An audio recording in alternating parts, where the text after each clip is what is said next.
Hello and welcome to my unboxing and first look at another Casio G-Shock 40th anniversary edition. This time it's the Recrystallised silver edition. I don't normally talk in these unboxing videos and things, but I do if it's kind of like a really special release and I've had good service and things. So big shout out to DC Leak. Just type them into Google. They've got a load of watches. Thought I'd give them a shout because I've had nothing but great service from them. Quick wrist check. I've got the gold recrystallised version and I also purchased that from them. I purchased this yesterday and I've received it today. So very quick service, special delivery. I don't think I paid anything for delivery. The service just seems to be spot on and I've had some positive experiences with them. And of course they sell other watches other than G-Shocks. But let's open this and have a look at the silver. I picked up the gold and then after a while I thought, you know what, I've got to pick up the silver before that goes.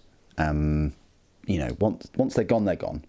And yeah, I'm glad I did. Previously, I picked up a titanium G-Shock, my first experience of a negative STN display, and I really like it. It's kind of, in a way, put me off getting any negative displays that aren't STN. So, a little bit odd. This one, the gold one came wrapped in like a gift wrap. I don't know, I don't think I did gift wrap or anything like that, but this one is just in the sort of silver box. You've got the model number there. It's the GMW-B5000PS-1ER. You've got G-Shock 40th anniversary written everywhere, and you've got this lovely case that it comes with. These aren't cheap. By any means, you know, these are pushing £800, but typically you can get a bit of a discount on them. They're certainly, what, £290 or so more than the standard metal, like RRP. So it's up to you whether you think it's worth it, because it's a 40th edition and it's got that recrystallised process. But the module itself is, I think, the same as the standard metal Gs. Yeah, there's the module 3539. I keep all my boxes and cases and things. Yeah, this is the case that it comes in, sort of hard plastic, and you've got this sort of crystal chipped away, and then it comes in this little potato sack.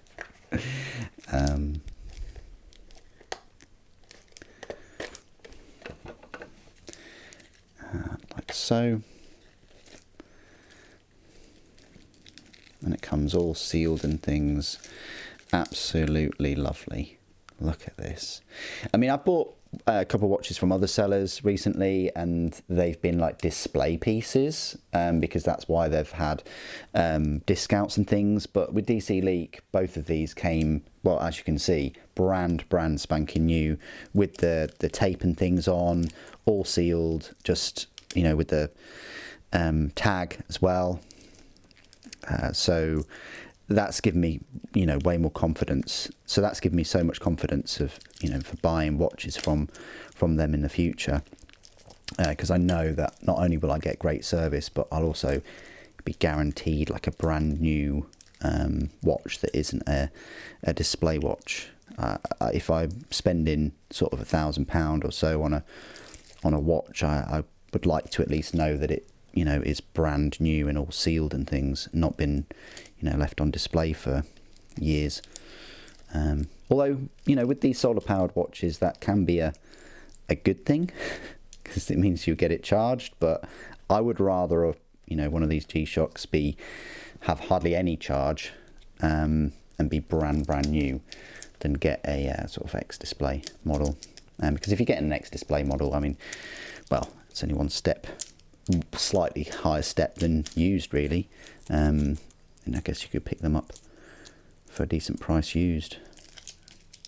These are not going to show the wear at all, really, compared to the metal G-Shocks. Again, that's something if you know, if you want to spend the extra sort of money, then you'll be getting a metal G-Shock that kind of won't scratch.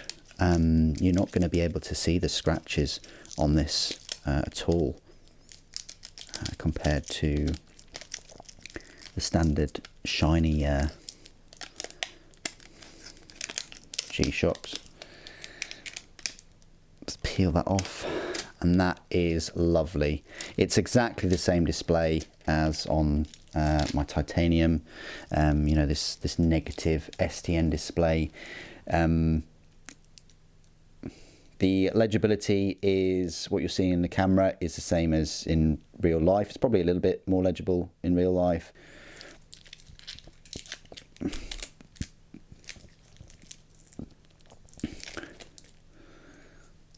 You know, other than these metal G-Shocks with the STN displays, I'd say the best legibility for negative displays that aren't STN would be the GD350.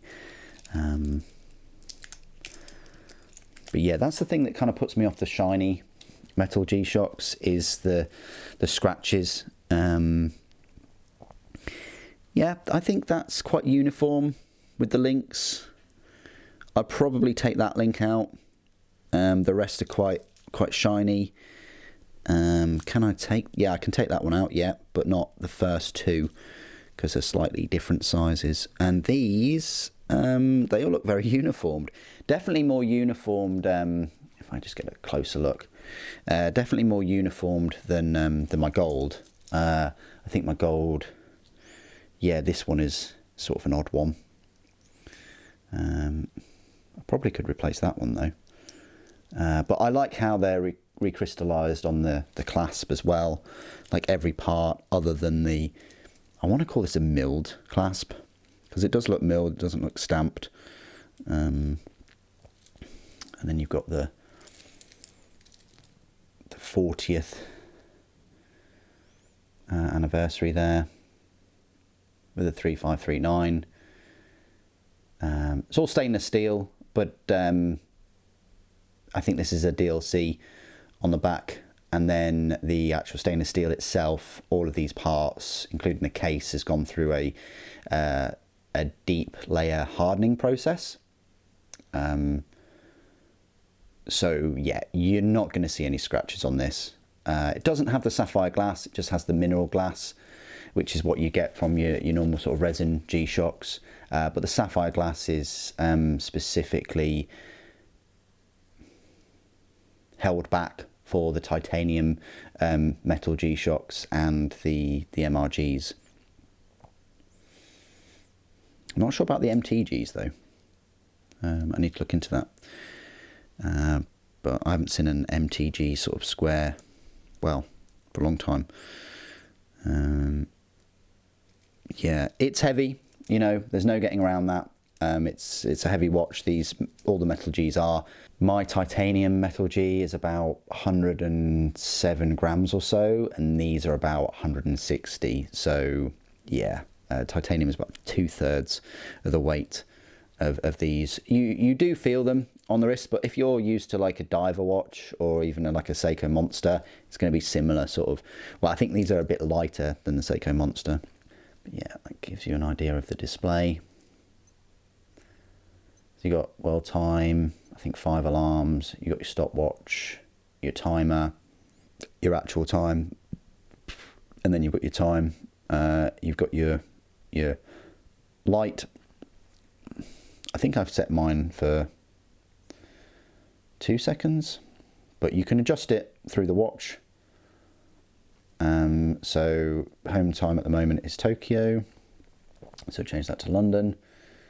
We've got auto daylight savings time. We're going to go for, well, that's just to set the time. Yep, that's the correct date and things. We can change that to 24. Month and date, so you can change it to the European. Most of my watches are month and day rather than day month, so I just leave it like that because it just, you know, avoids confusion when I'm picking up different G-Shocks. So we've got the key. When you press a button, it makes a little beep. You've got the light on for There's two settings, either 2 seconds or 4. I tend to have it on for 2. I think 4 is a bit too long. You've got autoluminescence, so you tilt your wrist and the light comes on. You've got receiving, power save, I always have that on, and that's pretty much it. So the way you'd now kind of get your signal is you can press and hold here, which I will be doing, and then now it will be trying to connect to the Casio Watches app. It's a really nice app. You can set all of those functions, as I said, and the alarms, the length of the time of the light, all those things.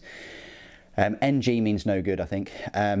So yeah, by pressing and holding that will try and connect to the Casio Watches app. So you will need a phone to connect that, but you don't need to connect it at all. But I do, because of the warranty and because of I like to have the the collection of watches on that app too, which is quite cool. The other way you can set it is it does have multiband 6, so solar powered, Bluetooth through your phone. You can manually set it, or you've got the multiband 6. So if you don't know what that is, there are 6 radio towers around the planet. The closest one here, I'm in Norfolk, is Anthorn, so that's a bit north of England, and I'm in range of that one. But there are many places in the world where you might not be. So the Bluetooth function would be great. And again, if you don't have a phone, you can always manually set it, and the accuracy is still going to be pretty good. But if you want to set it with the radio signal, press and hold, and then I tend to kind of leave this to one side, try not to move it, preferably near a window or even outside. So I think the signal strength goes from L1 to L3. So L1 is weak or unstable, and then it goes through to L2 and then L3. Very happy that it's picked up straight away, and you've got a strong, stable signal strength there of L3. So L3 is what you're trying to be aiming for. But again, like I said, if you're not within range of these towers, you can either set it manually or connect it via Bluetooth. So it shouldn't take too long to receive the signal.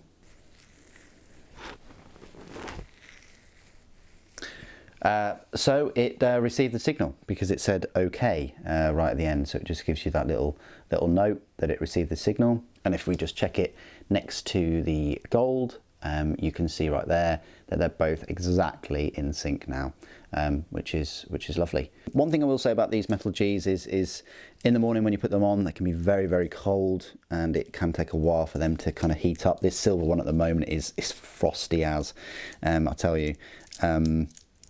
The titanium one though, that warms up very quickly. It's got completely different kind of heat-inducing properties.